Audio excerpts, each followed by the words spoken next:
Japan के खोए हुए 30 साल, इसकी असली वजह क्या है? देखिए, ये सिर्फ एक लंबी मंदी नहीं थी, जैसा कि ज्यादातर लोग सोचते हैं। चलिए, आज इसकी बिल्कुल तह तक चलते हैं। तो असली कहानी है क्या? बात दरअसल ये है कि ये जो कुछ भी हुआ वो किसी एक घटना का नतीजा नहीं था। नहीं, ये एक ऐसे सिस्टम का फेलियर था जो बस वक्त के साथ खुद को बदल ही नहीं पाया। वो जो बबल फूटा था ना, वो तो बस एक चिंगारी थी। असली आग तो सिस्टम के अंदर पहले से ही सुलग रही थी। और हैरानी की बात तो ये है कि इस पूरी कहानी की जड़ें 90s के दशक के उस बड़े संकट में नहीं हैं। नहीं, इसकी जड़ें तो 80s के दशक की उस जबरदस्त तरक्की में छुपी हैं, जिसकी पूरी दुनिया मिसाल देती थी। मतलब उस चमक दमक के ठीक नीचे ठहराव के बीज बहुत पहले ही बोए जा चुके थे। देखिए, उस सुनहरे दौर में भी ना सतह के नीचे तीन बड़ी बड़ी दरारें थीं। सबसे पहली, लेबर मार्केट। वो इतना सख्त था, मतलब लाइफ लॉन्ग एम्प्लॉयमेंट का जो वादा था, उसकी वजह से कंपनियां बुरे वक्त में कोई बदलाव कर ही नहीं पाती थीं। दूसरा था जमीन का मिथक। ये एक अंधविश्वास था कि जमीन के दाम तो कभी गिर ही नहीं सकते, और इसी के चलते बैंकों ने बिना सोचे समझे अंधाधुंध कर्ज बांटे। और हाँ, तीसरी और आखिरी चीज, सरकार का ढीला रवैया। अलग अलग डिपार्टमेंट अपनी अपनी धुन में थे, कोई तालमेल नहीं था, इसलिए बड़े सुधार तो हो ही नहीं पाए। और फिर आया वो बड़ा झटका, जिसने इन छोटी छोटी दरारों को एक गहरी खाई में बदल दिया। याद रखिए, बबल का फूटना सिर्फ शुरुआत थी, ये पूरी कहानी नहीं है। असल में इसने एक ऐसे दुष्चक्र को जन्म दिया जो दशकों तक जापान को अपनी गिरफ्त में लिए रहा। तो सवाल ये है कि ये सब हुआ कैसे और कितनी तेजी से? जरा सोचिए, 1990 में सरकार ने अचानक रियल एस्टेट लोन पर रोक लगा दी। नतीजा, जमीन और स्टॉक मार्केट दोनों धड़ाम से नीचे, और बैंकों के ऊपर चढ़ गया बुरे कर्जों का एक पहाड़। 90s के मध्य तक हालत ये हो गई कि बैंकों ने कर्ज देना ही बंद कर दिया, और दशक खत्म होते होते तो जापान के बड़े बड़े बैंक दिवालिया हो रहे थे। सब कुछ बहुत तेजी से हुआ। मतलब ये तो इकोनॉमी को दोहरी मार देने जैसा था। एक तरफ पाबंदियों से उसकी कमर तोड़ दी, और दूसरी तरफ हाई इंटरेस्ट रेट से उसका गला ही घोंट दिया। सच कहें तो ये वो सरकारी गलतियां थीं जिन्होंने सच में आग में घी डालने का काम किया। देखिए, जब अमेरिका में ऐसे संकट आए तो उसने क्या किया? उसने फौरन एक्शन लिया। बैंकों को मजबूर किया कि वो अपने बुरे कर्जों को खत्म करें, ताकि बाजार में पैसा वापस आ सके। लेकिन जापान ने बिल्कुल उल्टा रास्ता चुना, टाल मटोल का। वो बस ये उम्मीद करते रहे कि अरे शायद प्रॉब्लम अपने आप ही ठीक हो जाएगी। और इसी देरी ने, इसी टाल मटोल ने पूरे फाइनेंशियल सिस्टम को सालों के लिए पैरालाइज कर दिया। तो हुआ ये कि इस शुरुआती झटके और गलत फैसलों ने तीन ऐसे खतरनाक दुष्चक्रों को जन्म दिया जो एक दूसरे को और मजबूत करते गए। और इन्हीं की वजह से जो चीज एक टेम्पररी संकट होनी चाहिए थी, वो... चलिए, पहले दुष्चक्र की बात करते हैं, और ये शायद सबसे खतरनाक था, डिफ्लेशन का जाल। अब डिफ्लेशन का मतलब सिर्फ चीजों के दाम गिरना नहीं होता। नहीं, ये एक तरह का साइकोलॉजिकल ट्रैप है, एक दिमागी जाल जो पूरी इकोनॉमी की सोच को ही नेगेटिव बना देता है। जरा सोचिए, बैंकों ने कर्ज देना बंद किया तो कंपनियों ने भी नया इन्वेस्टमेंट रोक दिया। और आम लोगों ने क्या किया?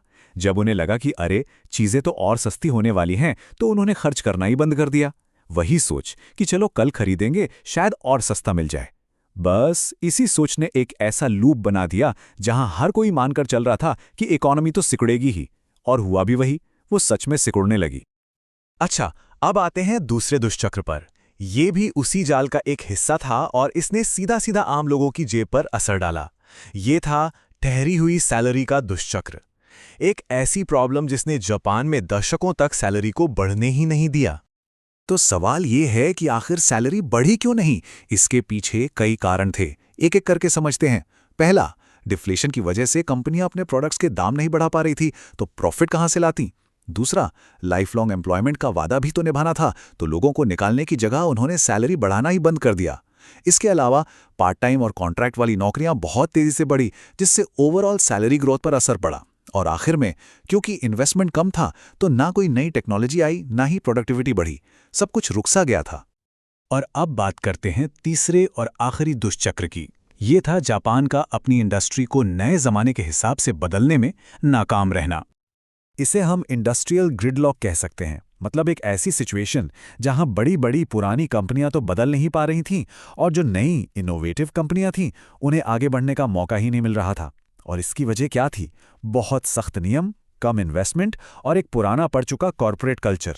नतीजा, जापान आईटी रेवोल्यूशन जैसी बड़ी ग्लोबल वेव को पूरी तरह से मिस कर गया।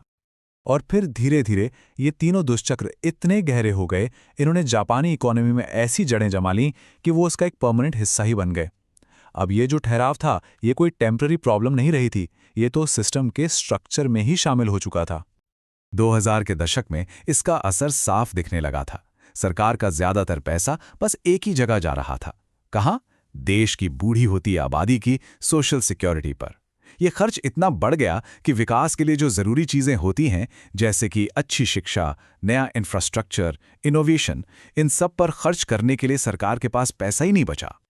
तो ऐसे में बड़े सुधार करना लगभग नामुमकिन सा क्यों हो गया? वजहें साफ थीं।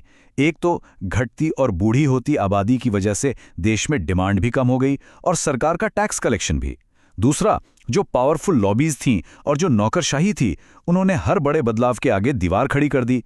और सबसे बड़ी बात, वोटर्स खुद भी उम्रदराज हो रहे थे और वो किसी भी तरह का रिस्क लेने वाले बड़े सुधारों के खिलाफ थे। तो ऐसे माहौल में नेताओं के लिए भी कुछ ना करना कुछ करने से ज्यादा सेफ ऑप्शन बन गया था। मतलब हर तरफ से रास्ते बंद थे। तो चलिए अब इन सारी बातों को समेटते हैं और इन खोए हुए दशकों की असली वजह को एक बार फिर से समझते हैं। ये कोई एक गलती नहीं थी, ये एक पूरा चेन रिएक्शन था। इसे हम 3 स्टेप्स में समझ सकते हैं।